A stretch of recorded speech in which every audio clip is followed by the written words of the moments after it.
There is a plant that grows so fast you can cut it to the ground and watch it return within weeks. It does not need fertilizer. It does not need special care. It does not need anything except a small patch of soil and the patience to let it work. But here is what makes it extraordinary. Every time you cut it, you get free fertilizer. Not weak fertilizer, not diluted fertilizer. Fertilizer so powerful that organic farmers call it black gold. Fertilizer that replaces the bags you buy at the store. Fertilizer that costs you nothing but the effort to harvest it. One plant, 5 cuttings per year, decades of free fertility for your garden. And yet most gardeners have never heard its name. In some countries, you cannot legally buy it as a supplement. In others, official agencies have warned people against consuming it. The plant that once grew in every village garden, that once healed wounds and fed soil for centuries, has been quietly pushed to the margins. Tonight, we open the vault on Comfrey, the plant that makes its own fertilizer. The organism with roots so deep they mine minerals from places nothing else can reach. And the story of how something so useful became something so forgotten. Welcome back to Shock Slice. If you are new here, this is where we dig up the thingseeds that were buried. The plants, the methods, the knowledge that sustained generations, and then vanished from common practice. Not because they stopped working, but because they could not be packaged and sold. Tonight we are talking about a plant that does something almost miraculous. It takes nutrients from deep underground, brings them to the surface and gives them to you for free. It grows in poor soil and makes that soil rich. It costs almost nothing to establish and produces value for 20 years or more. This is not a new discovery. This is ancient knowledge that modern agriculture chose to ignore. Let me tell you what comfrey actually is. Comfrey is a perennial herb. It belongs to the family, Boraginaceae. It has large, rough, hairy leaves and small, bell-shaped flowers that bloom in purple, pink, or white. It looks unremarkable. It looks like something you might walk past without noticing. But what happens underground is where the magic begins. Comfrey has a taproot system that can extend 10 feet or deeper into the earth. While most garden plants have roots in the top few inches of soil, comfrey reaches down into layers that have not been touched by agriculture. Down where minerals have accumulated over thousands of years. Down where potassium, phosphorus, calcium, and trace elements sit waiting to be accessed. The plant pulls these nutrients up through its roots and stores them in its leaves. When you cut those leaves and add them to your garden, you are transferring fertility from deep earth to surface soil. You are mining minerals without machinery. You are fertilizing without factories. And here is the part that makes comfrey truly special. It grows back, fast. Under good conditions, you can cut comfrey to the ground 4 or 5 times per growing season. Each time, it regenerates. Each time, it produces a fresh harvest of nutrient-dense leaves. Each time, it gives you more free fertilizer. One mature comfrey plant can produce over 4 pounds of leaf material per cutting. Multiply that by 5 cuttings per year. Multiply that by however many plants you grow. The math becomes staggering. Gardeners who understand comfrey do not buy fertilizer, they grow it. The history of comfrey stretches back thousands of years. Ancient Greeks used it. Romans carried it across their empire. Medieval monasteries grew it in their healing gardens. The name comfrey comes from the Latin confervere, meaning to bring together or to heal. Another name for it is knit bone, because people believed it could help broken bones mend faster.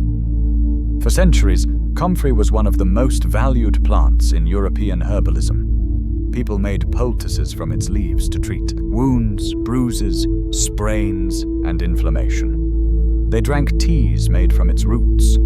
They considered it essential medicine. But the agricultural uses were equally important.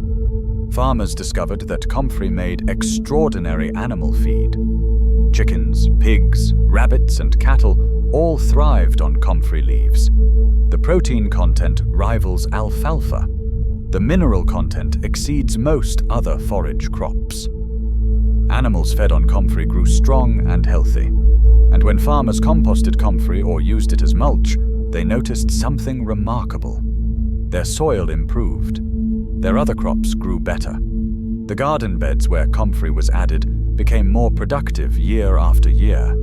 This was not magic. This was biology. Comfrey leaves contain high concentrations of nitrogen, phosphorus, and potassium. The three numbers on every fertilizer bag. The three elements that plants need most. Comfrey provides all of them, in balanced ratios, completely free. But it does not stop there. Comfrey also accumulates calcium, magnesium, iron, and a range of trace minerals that synthetic fertilizers often lack. These micronutrients are essential for plant health, for disease resistance, for nutritional density in food crops. Comfrey delivers them all. When organic gardening began to grow as a movement in the 20th century, Comfrey became a cornerstone of the practice. Lawrence Hills, the founder of the Henry Doubleday Research Association in England, spent decades studying and promoting comfrey. He called it the most valuable plant in the garden. He developed a variety called Bocking 14 that became the standard for fertility production. For serious organic gardeners, comfrey was not optional. It was essential. So why do most people not know about it today? Part of the answer is simple economics. Comfrey cannot be easily commercialized as a fertilizer product. It does not ship well. The leaves decompose quickly. There is no way to package and sell it at scale. The fertilizer industry makes billions of dollars selling products that comfrey replaces for free. There is no marketing budget for a plant you grow yourself. But there is another part of the story, a darker part. In the 1980s, studies emerged suggesting that comfrey contained compounds called pyrrolizidine alkaloids. These compounds, when isolated and fed to rats in massive doses, caused liver damage. The research triggered regulatory responses across several countries. In the United States, the FDA issued warnings against internal consumption of comfrey. In some countries, comfrey supplements were banned from sale. In Australia and New Zealand, restrictions were placed on comfrey products. The plant that had been consumed for thousands of years was suddenly labeled as potentially dangerous. The restrictions were specifically about internal consumption, eating it, drinking teas made from it. The external uses and the garden uses were never questioned, but the regulatory attention cast a shadow over the entire plant. And here is where the story becomes complicated. The studies that triggered these restrictions were conducted using isolated alkaloid compounds, not whole plant preparations. The doses given to laboratory animals were far beyond anything a human would consume from normal use. Many herbalists and researchers argued that the findings were being misrepresented. That whole plant comfrey, used traditionally, posed minimal risk. Some pointed out that many common foods contain pyrrolizidine alkaloids in small amounts, that the human liver can process these compounds when consumed in normal quantities, that thousands of years of traditional use had not produced epidemics of liver disease. But the regulatory machinery had already moved. Warnings were issued.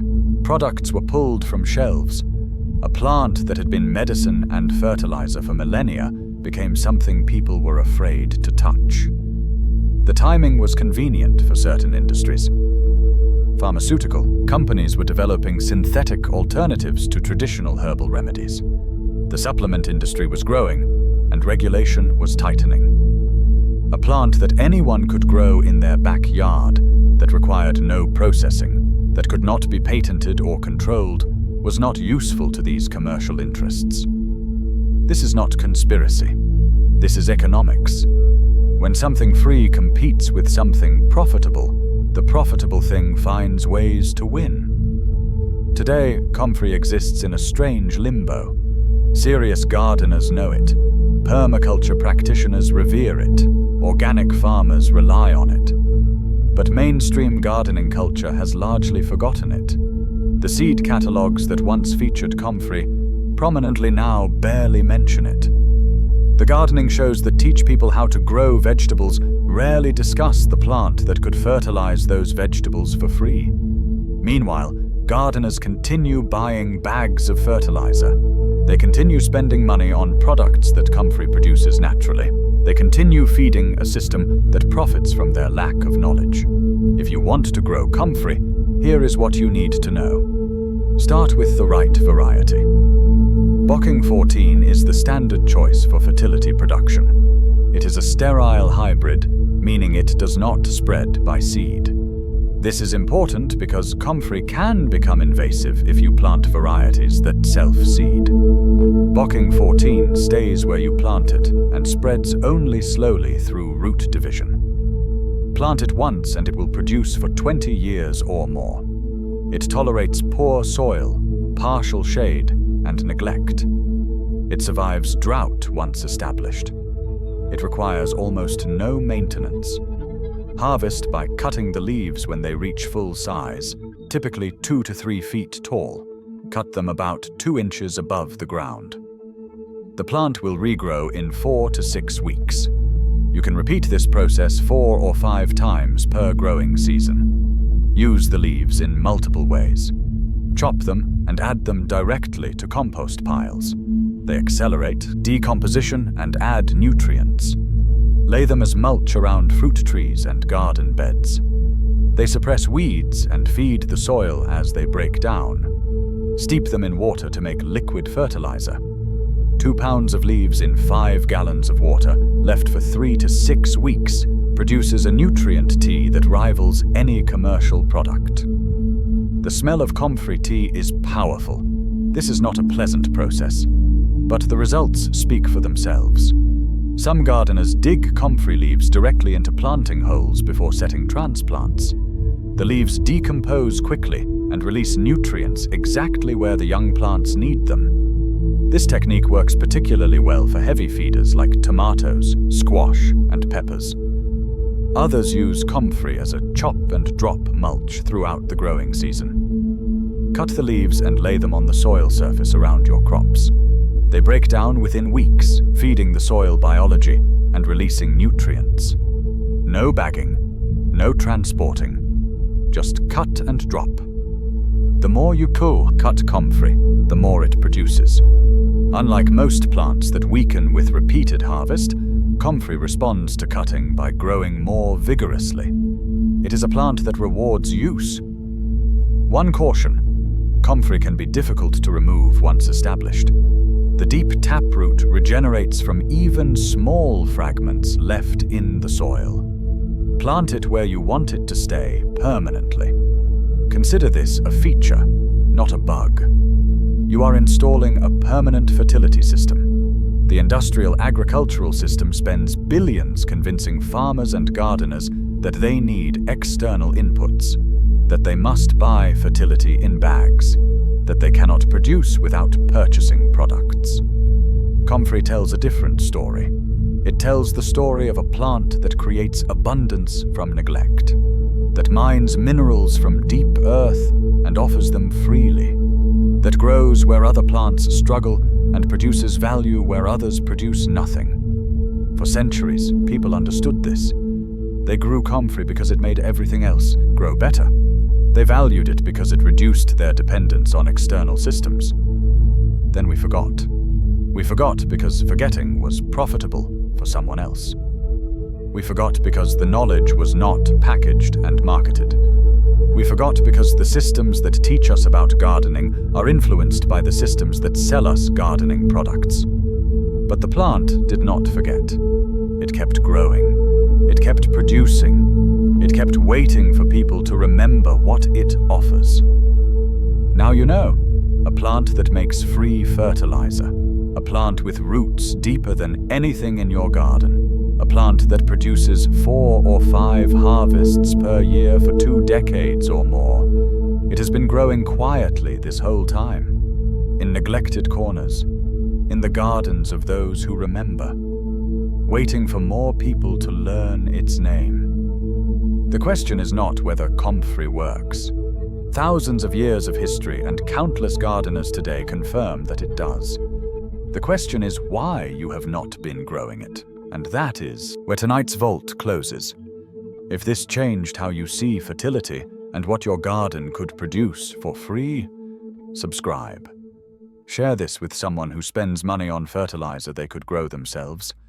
The vault will open again soon. Until then, look closer at the plants that ask for nothing and give everything.